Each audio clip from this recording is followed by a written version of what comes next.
आपकी family history या genetics, जो सिर्फ 10% केसेस में जेनेटिक्स का कोरिलेशन होता है। फिर होता है non modifiable risk factors. Modifiable होते हैं जो आप चेंज कर सकते हैं, जो लाइफस्टाइल रिलेटेड होते हैं। पहला बच्चा 30 के पहले होना, 1 साल के लिए ब्रेस्ट फीडिंग करना, ओबेसिटी या वेट गेन नहीं होना, ये बहुत बड़े फैक्टर्स होते हैं। जितना हमारा वजन बढ़ता है मेनोपॉज के बाद, हमारा रिस्क इंक्रीज होता है। कैंसर क्या है कि आपके बॉडी के नॉर्मल सेल्स किसी वजह से चेंज हुए हैं और बॉडी के कंट्रोल से निकल गए हैं, इसीलिए कोई गांठ बन गई है और फिर वो पूरे बॉडी पे उसका जोर पड़ता है। हमने उसे अर्ली डिटेक्ट करना होता है। कई कैंसर्स होते हैं जिन्हें हम प्रिवेंट कर सकते हैं, जैसे सर्वाइकल कैंसर। आप वैक्सीन लीजिए, HPV का वायरस प्रिवेंट कीजिए, सर्वाइकल कैंसर आप प्रिवेंट कर सकते हैं। ब्रेस्ट कैंसर हम अब तक प्रिवेंट नहीं कर सकते हैं, तो सिर्फ अर्ली डिटेक्ट कर सकते हैं। तो जैसे मैडम खुद आई थे, उन्हें गांठ जल्दी लगी। आप या तो अपने आप को एग्जामिन करें, जैसे हम सेल्फ ब्रेस्ट एग्जामिनेशन कहते हैं। 45 की एज के बाद हम रेकमेंड करते हैं हर साल एक मैमोग्राफी, अल्ट्रासाउंड दोनों को। आप अपने डॉक्टर से मिलकर क्लिनिकल ब्रेस्ट एग्जामिनेशन साल में साल कर सकते हैं।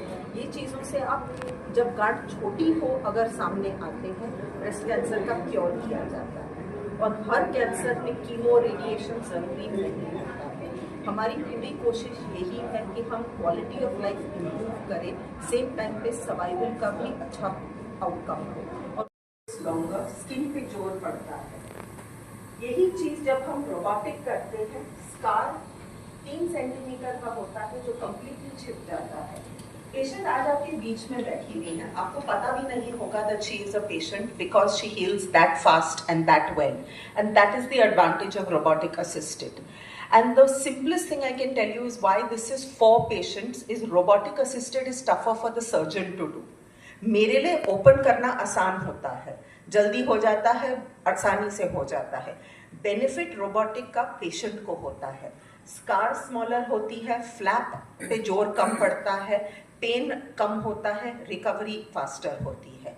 तो हमारी कोशिश ये है कि पेशेंट पहले आता है। बच्चे होते हैं वो देर से होते हैं, दूध कम पिलाते हैं बच्चों को, तो इसीलिए आप अगर इंडिया में ही देखें, मेट्रोज में यानी सिटी में 1 in 20 women have a risk of breast cancer. यही चीज़ अगर आप गांव में देखें, 1 in 64 women have a risk of breast cancer. और फर्क आपका गांव और शहर में लाइफस्टाइल का होता है, आपका खान पान, आपका एक्सरसाइज, आपका रहने का तरीका। दूसरा होता है हमारे जो रिस्क होते हैं, मॉडिफाइबल रिस्क लाइफस्टाइल होते हैं, नॉन मॉडिफाइबल रिस्क होते हैं जैसे age, being a woman, genetic risk. अब जैसे हमारे कंट्री की उम्र बढ़ रही है, बेस हमारा यंग है, पर अब हमारी लाइफस्टाइल, जो पहले लोग 65-70 तक जीते थे, अब लोग 90 तक जीते हैं। तो जैसे आपकी उम्र बढ़ती है, आपका किसी भी कैंसर का रिस्क बढ़ता है, इसलिए वो नंबर्स आपको ज़्यादा लगते हैं। सावधानियां किस तरह की बरतनी चाहिए महिलाओं?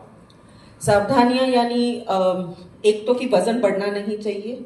अगर आपके महीने बंद हो गए हो तो तब जब वजन बढ़ता है वो ज़्यादा रिस्क देता है।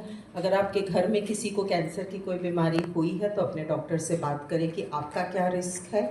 और बच्चे before the age of 30, 1 year of breast feeding and बच्चे होते हैं वो देर से होते हैं, दूध कम पिलाते हैं बच्चों को, तो इसीलिए आप अगर इंडिया में ही देखें, मेट्रोज में यानी सिटी में 1 in 20 women have a risk of breast cancer. यही चीज़ अगर आप गांव में देखें, 1 in 64 women have a risk of breast cancer. और फर्क आपका गांव और शहर में लाइफस्टाइल का होता है, आपका खान पान, आपका एक्सरसाइज, आपका रहने का तरीका।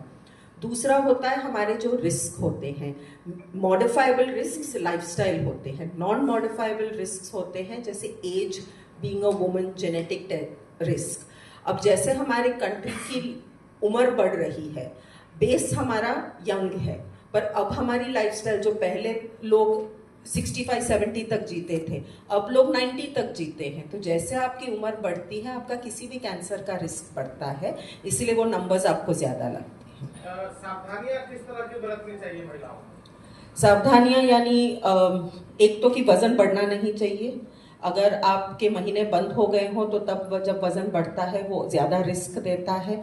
अगर आपके घर में किसी को कैंसर की कोई बीमारी हुई है तो अपने डॉक्टर से बात करें कि आपका क्या रिस्क है। और बच्चे before the age of 30, 1 year of breast feeding and अपने आप को एग्जामिन। अपने लिए क्या कर सकते हैं, आप एक्सरसाइज करके अपना वजन घटा सकते हैं, आप अपने वेट रेंज में रह सकते हैं, आप ये चीज़ें करें और अपने आप को एग्जामिन करते रहें ताकि अगर कोई गांठ हो आप उसे अर्ली डिटेक्ट कर पाएं। किस तरह का जो अपील करना चाहेंगे महिलाओं से? मेरा अपील बस इतना होता है, डरिए मत, जो होना है वो होगा, पर जितना आप अपने जो ब्रेस्ट का हेल्थ अपने हाथ में लेते हैं, आप अपने लिए आगे आते हैं, उतना हम आपके लिए कर पाते हैं।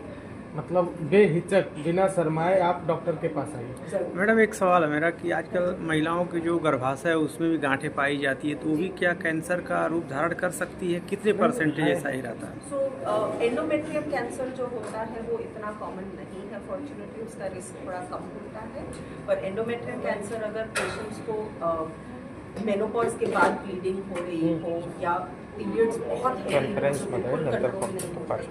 तो रिस्क होते हैं और उसका टेस्ट किया जाता है। सबसे कॉमन कैंसर लाइट है क्या?